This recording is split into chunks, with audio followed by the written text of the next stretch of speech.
For 3/4 of people in the developing world, earning a living is a precarious business, with nothing to fall back on in hard times.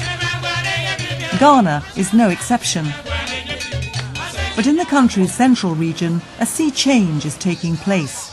Informal workers are starting to see the benefits of more formal ways of working. And some of them are making the transition to decent work.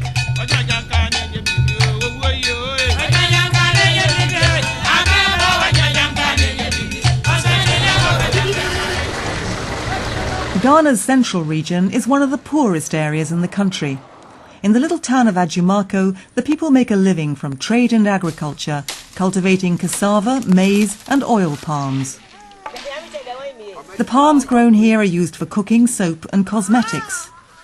Extracting the oil is traditionally done by women, who buy the palm fruits from the farmers. It's a long process, tough, dirty and low-paid work. The workforce is about 9 million, and out of the 9 million, 7 are in the informal economy. Most of them are doing some work like this, who are struggling to make ends meet, basically subsistence.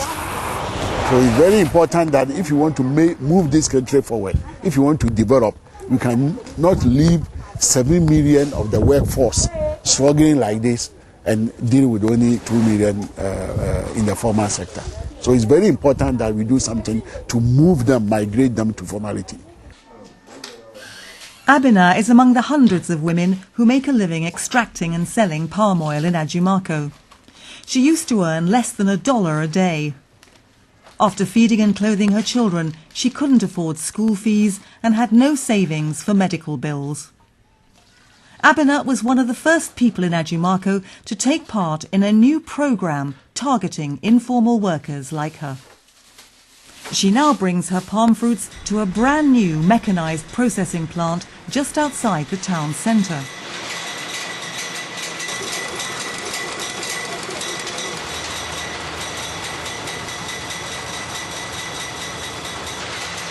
The simple machines were designed and built locally, and the palm oil extracted here is cleaner and purer. The whole process is quicker and easier for the women. Before, I was working by myself in a very small way. I had very little money. The oil is much in demand and the women can charge a higher price for it. Abena's earnings have risen from less than $1 a day to around $10 or $12 a day. It's changed her life. There has been a lot of progress. It's much better since I have been working here. We are earning more and I can send the children to school now. Abena and the other women are seeing the benefits of a joint initiative of the International Labour Organization, the ILO, and the Ghana authorities, the Decent Work Pilot Programme. It's finding innovative ways to target informal workers, helping them and their businesses to prosper. From the start, the programme has tried to create more and better jobs, raising income and opening the way to better living and working conditions. In other words, to decent work. At the heart of the programme is a group of people who are rooted in the local community and who are changing the way local economic development is handled. They're the SPGE, the Subcommittee on Productive and Gainful Employment. Together, the members decide which economic sectors they want to focus on and how. They report back to the District Assembly, the level of local government that controls resources. What's different about this committee is that it includes informal workers and listens to what they have to say. There's no other subcommittee which have outsiders in there. Here, the people who we are trying to help are also there to articulate their needs and aspirations. That's why it's actually worked. They told us they never had collateral, so they couldn't have access to loans. They told us because they have not been to school, they never have skills in the business they are doing.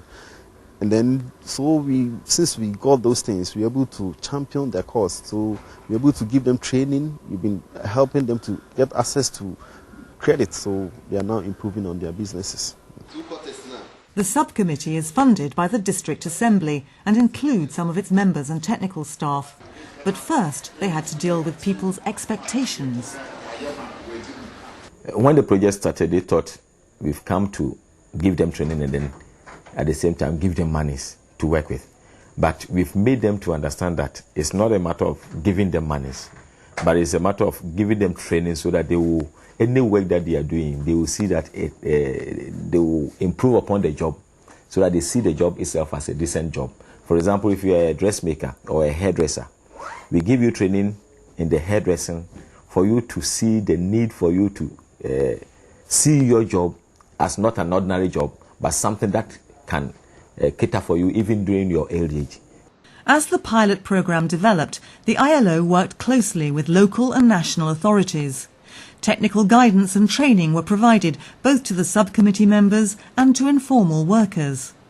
Local trainers were selected, workshops were organised, and work and production techniques in a variety of sectors upgraded. This project is particularly interesting because it brings the notion of social partnership to local government levels. Previously, we thought of social partners at the national level, but we realized that most informal sector actors work within local government jurisdictions, and our local government system has a responsibility for promoting local economic development.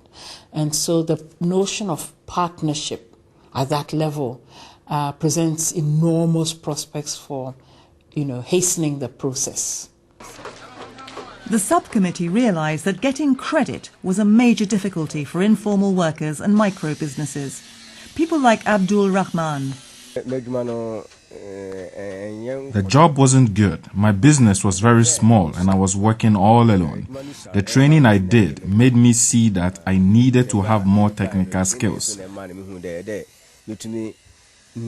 And then after that, I realized I couldn't go on working alone. I needed to employ more people. Abdul needed money to expand his business, and he got it from the credit union set up by the SPGE. It enables people to save even tiny amounts, and after 6 months of regular saving, they can apply for a low-interest loan. It's called Ajumako, which means simply decent work. The Ajumako is proving popular with informal workers who've never saved or been able to borrow money before. The pilot program has also introduced Abdul to a professional association, helping him learn new skills and opening up new avenues to credit. And he's ambitious. In 2 years' time, this place is going to change. I'm going to expand the business. I'm going to take on more workers. Before, we never used to make suits, but now I've taken on a specialist in tailoring suits, and I hope I'm going to get business in Accra. In the near future, it's important for the micro businesses to get access to loans for their businesses to grow, because traditionally they cannot get it through the banks, but through this program.